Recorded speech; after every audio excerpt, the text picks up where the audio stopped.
Hello, viewers, and welcome to Men Talk. I am your host, Pishon Msampwa, and this is actually the first season and the first episode of Men Talk. And this is a platform where men get to be men, where men get to discuss matters that affect their lives. And today, we have a very interesting topic of discussion. We are talking about money. Money, men and money. And on set, I am not alone. I am joined by wonderful men. On my immediate left, I have Pastor Shiku. Pastor Shiku, welcome to the program. Thank you, Bishop. And we also have Elder John T. Kaluwa, who has joined us today. Elder, welcome to the program. Thank you. And I want to mention that Pastor Shiku is an elder at Christ Life Church. So you must be so expectant of our discussion today because we are dealing with elders. Elders, we are discussing money. First thing is first. Elder Kaluwa, what is your definition of money? Money is the exchange of product and services. Today in Zambia, we use kwacha. Mm-hmm. In the United States, we use dollar. Mm-hmm. So money is just the exchange, medium of exchange. Medium of exchange. Yes. So when we are exchanging products and services, there has to be money there. Yes. Right. There you have it. And Pastor Shiku, what would you say financial management is? Just your understanding of financial management. Well, it's one's ability to manage his resources or her resources. And since we're talking about money, for men, yes, the ability to take care of your money. The ability. What comes in, how you spend it. Essentially, yes, that's what it is all about. The ability to actually manage the finances. Yes, to take care of it. Elder Kaluwa, would you say managing money and finding money are the same in terms of how difficult it is to find? Is it the same as it is to manage money? And I would say, let me put it this way. Getting money and managing money, are they the same in terms of how difficult they are? Today's world, young men, youth are excited to have money. Everybody will tell you, you meet the youth, I just want to be rich. I want to make it. But the fact still remains, do we have capacity to contain? Everybody is seeking to have something. Today's world is building capacity.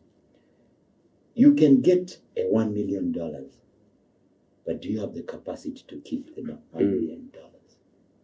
So the power is capacity to keep the money. The importance, it is important. Managing funds is more important. I have, Pastor Shiku, I've read in scripture about a story teaching stewardship, that this master left talents in the hands of his servants, and he went away and he came back. And there was a time of reckoning, and they came before that master and they began to report. Now, I want you to talk about management of funds on a biblical standpoint. How important is it? Okay. Just as we've heard, money is a medium of exchange. It's a currency. Okay? Currency meaning it flows.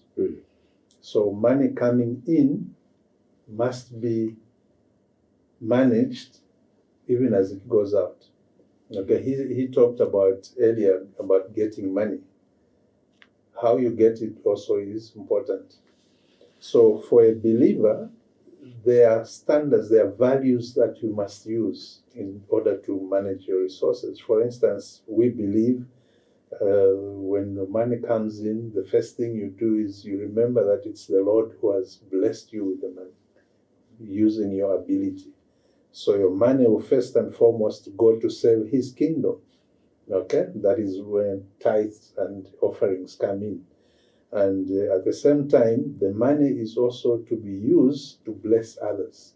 So how you manage those equations is very important as a believer, because you are just a steward of money. Well articulated, Pastor Shiku. What about somebody out there who is not a Christian, who does not believe in tithe and offering? Is there a way in which you can help them in terms of management of funds? Yes, there should be. It's equally the same. Mm. Who is your priority as soon as you receive the money? Who is your priority? Or what is your priority? Where are you going to use the money or the resources that you have on? So how you prioritize your inflows and your outflows will determine also your character. I think that is also very important. Wow. Even if you are not a believer, there is a way in which you must manage your money. There are values. There are values. You wanted to say something? The danger that we have in this current economy, you find a young man is excited to have money. They get a tender, a business, maybe close to 50,000. This economy and the world at most is telling us, ukagwira cheka 50p. Uzagwira first ogulamo kamotoka, not delivering what was meant for. So when it comes to deal with character, it is something that is very important to understand that anytime people pay you money, they have paid you to deliver a service. So the principle of a character is to help us to create a service that you deliver. Money is only paid for the service offered. But look at today's people are looking for money, but they don't have what they're giving to the world. Their ability. So today is, why money? What is it that people should be giving to this world? There are so many problems around the world. We need to rise in a view to start giving something to get money. Every time you offer a service and people pay you, you have dignity to it. And the attitude you keep that money, you say, I need to offer more service so that I'm given more money. Yeah, it's well articulated, Elder John. And the question would really be on the management aspect. I've seen many people that win lotto. They just won and they became millionaires overnight.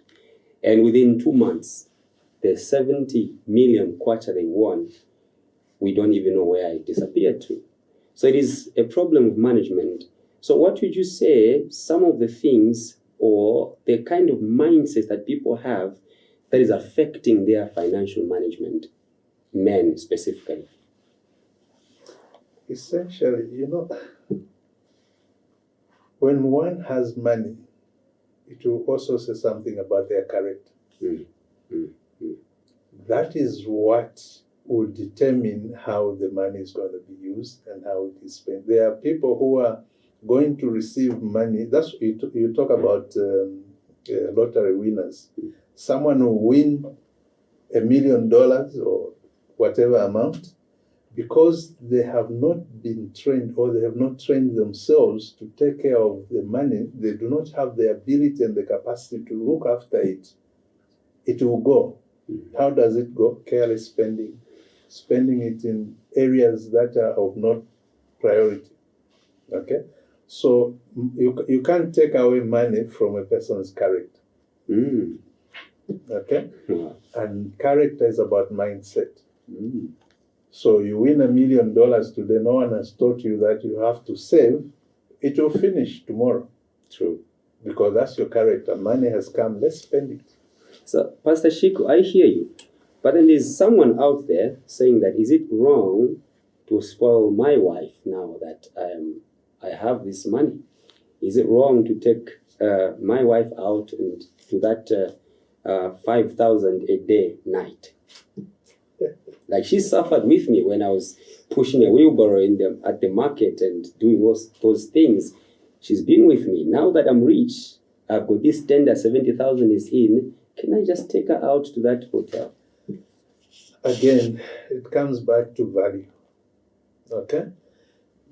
How you're going to entertain your wife or how the two of you are going to entertain each other, we'll get back to the aspect of value. Okay? What values have you put in place as a couple in the home? What are you prioritizing?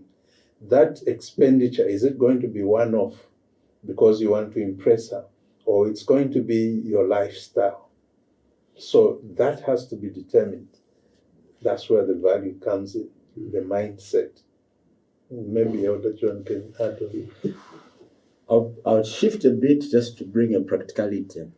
Nowadays, we find somebody would find that in the Bible, we had the parable of the three guys who were given. The other one was given 5, the other one was given 2, the other one was given 1. Mm-hmm. Today, you find that at the end of that story, you'd find that the one who was given 1, the Lord went ahead and picked that 1 and gave to the one who made 10. It's today's life. You find young people, you find the society, you find that money always follows to the people who have money. The people who don't have, it's like it's running away from them. Yeah. Anytime you are questioning that, people would say, when they look at those people who have money, nimfuiti, wakudiaza wantu zendrama. No, kulibeche capacity. Capacity ndiyo itipaya, ziko pale. So what is capacity? Capacity is learning the biblical principles or things that will make you to maintain money. So if money comes to you, what do you do after you have? There are principles that you start abiding on. What is the reason that money came to you? Have you delivered the service for that cause? And when you have done, now how do you build it that it multiplies? Look at that parable. The only condition, all of them were given money. And all of them started running to multiply it. Very few people understand that money, whenever money comes in your hands, have you got the ability to invest back? Are you investing? Are you taking back to make sure that you multiply? People don't have ability to multiply. Having money is one thing. Multiplying, creating capacity is one thing. Just there, Elder John, we have different financial abilities, or I would say muscle. So you discover there's a man or a young man out there that really wants to multiply the money that he's getting. But then he's the breadwinner of the family. He's got this extended family in the village that really are depending on him. So every time he's receiving a call, we don't have this, we don't have that. And at the end of the day, he does not have what to invest. What did you say to such a man?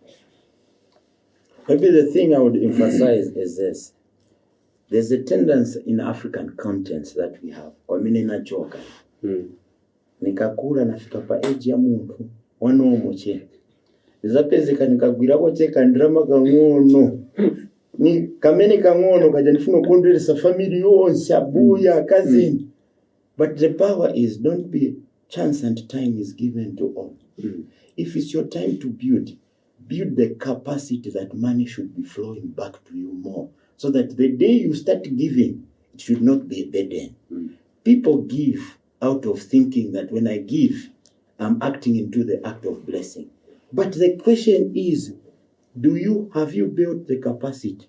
Tingankale muntu alina 5 pin or 10 pin. Before you start giving, check, how do I multiply this money?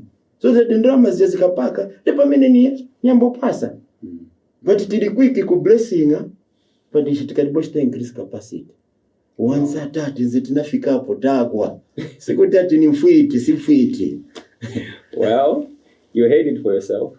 But Pastor Shiku, I know that we are coming from different communities, and there are also societal expectations, what people expect of you. Are there some societal expectations that you can share that has affected men in their financial management? Yes, like the example that was talked about families. It's also about the same thing in the community, okay? When people get used to handouts, they become spoiled. When people are taught how to use money, they grow with it. He's talking about multiplication. Money is a currency. it flows. It can flow into good hands, it can flow into terrible hands. Okay? So it's important how people grow up valuing money. Money flows, it's a currency. So we must have a mindset. I'll tell you, without mentioning any names, there's a community where an NGO went in and they started getting resources for people. For instance, they'll buy the milling meal, cooking oil. And you know what happened in that society? The majority of people stopped working because they knew the NGO was going to empower them with milling meal, cooking oil, etc., etc., etc. So what changed? They became impoverished because they were spoiled. Okay, it's the same thing even with the families that you asked about earlier. You want to please your family members, you are actually spoiling them. Teach them how to go and fish so that they can catch the fish for themselves. If you keep giving them fish, they'll become lazy and you become the main dependent. And when you die, what happens? Everyone just comes to cry.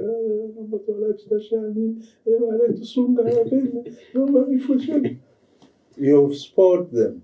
But if you use your resources to teach them on how to generate the so-called money or how to generate wealth, you are helping them. Help once in a while. There's nothing wrong. We are called to be a blessing to many others. But do it with priority and with values that will build both the people and the money that you are spending. Thank you. Well articulated, Pastor Shiko. Elder John, I remember when I was young, well, I'm still young and handsome. Yeah. Yes, when I just first had a job, so I would get 1,000 kwacha. And immediately I got 1,000 kwacha.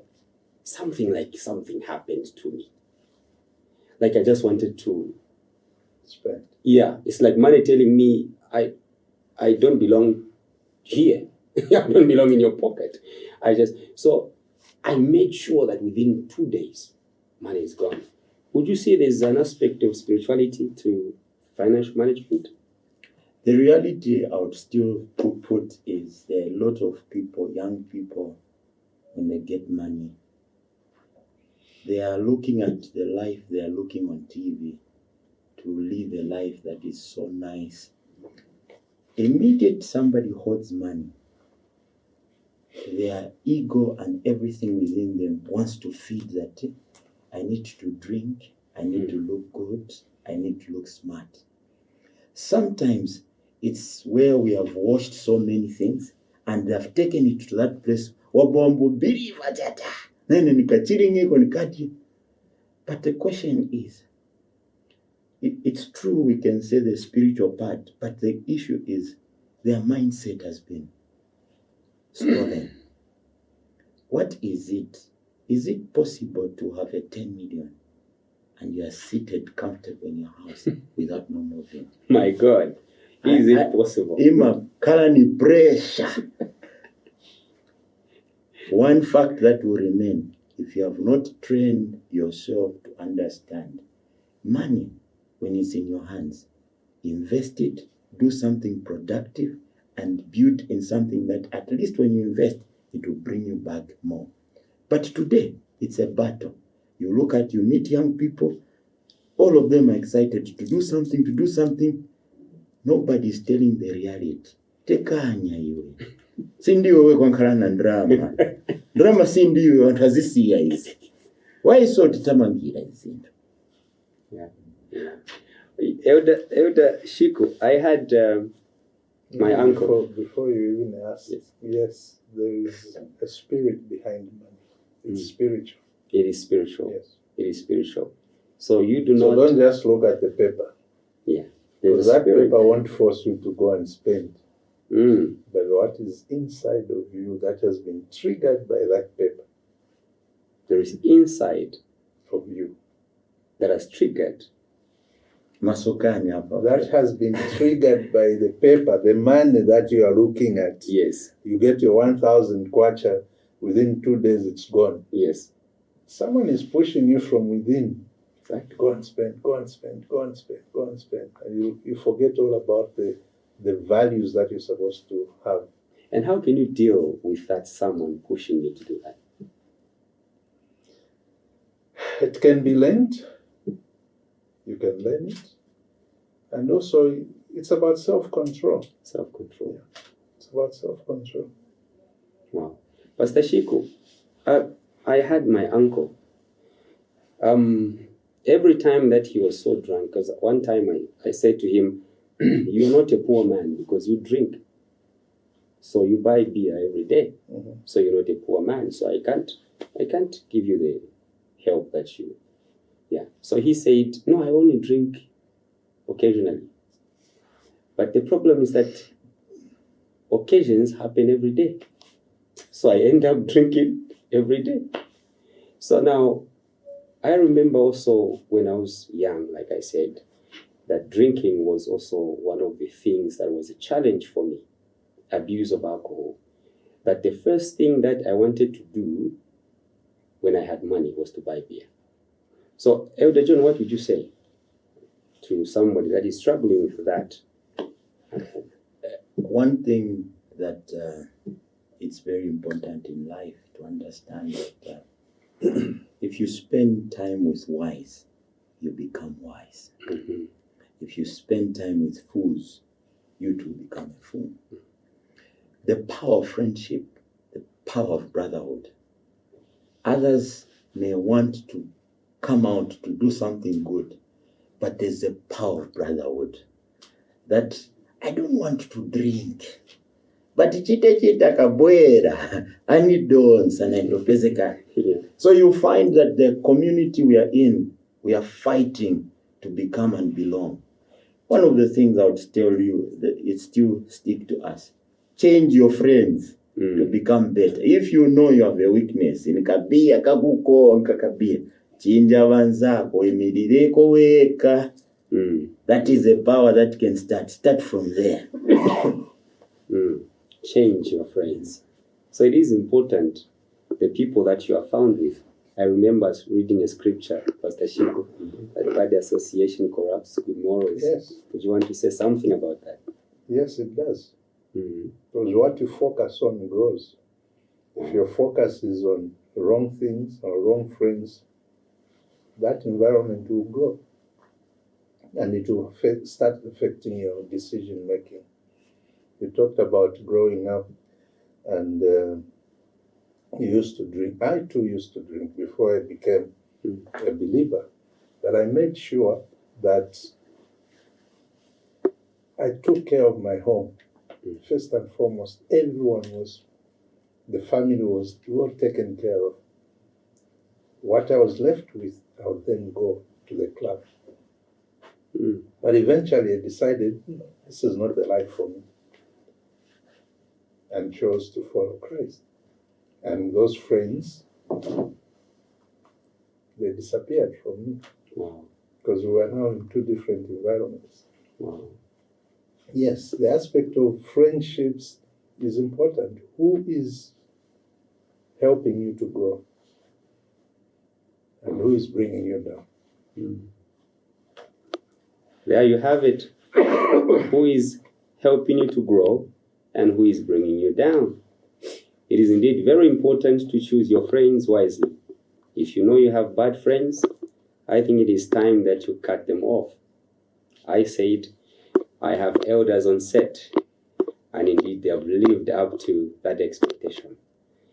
And what are your last words for that man out there that is struggling with probably financial management? He's been failing to manage their finances. What would you say, Elder John, to encourage them? What I would say, life is you need to learn to fight. And to become a man, there are things that you need to personally decide. The decision should come from you. Do you want to remain the same way, like the way your uncles, your all your nephews or what. It's a personal decision. Step number 1, make a step for change. For people to become what they've become, they made a decision. Number 1, make a decision. Number 2, value things that will make you become progressive. Things that will make you improve your personality, your character, so that you can become. That's an emphasis I would put. Immediately you do change your friends. Choose wise people. People who encourage you, speak in your life, tell you you can become better than where you are. And if you follow that, I believe that something great can happen to you. There you have it. You need to get to a point where you want to change. You can make a decision. It's all in your power. Pastor Shiku, your last words regarding, because we have discovered also that budgeting is one of the factors that affect men, failing to manage their finances. I would love to put you on a spot. How do you budget? You share your wisdom. Somebody out there would want to adopt your system. In my home, my wife does the budgeting. She takes down, or she puts down all the requirements in and out, and then she comes to me, we sit down, and then we discuss. This, yes, this, no. So we have consensus because we are a team. That's very important. It also shows our character. We are ready to work together as a team in order to take care of the finances in our home. Thank you. Thank you so much, gentlemen. It has been a wonderful time that we have spent together. And I know you men out there have really benefited from this program and all the insight, the information, and the wisdom that the gentlemen have been able to share with us. This is Men Talk. It has been your host, Pishon Msampwa. We call it a day. Bye-bye. See you next time.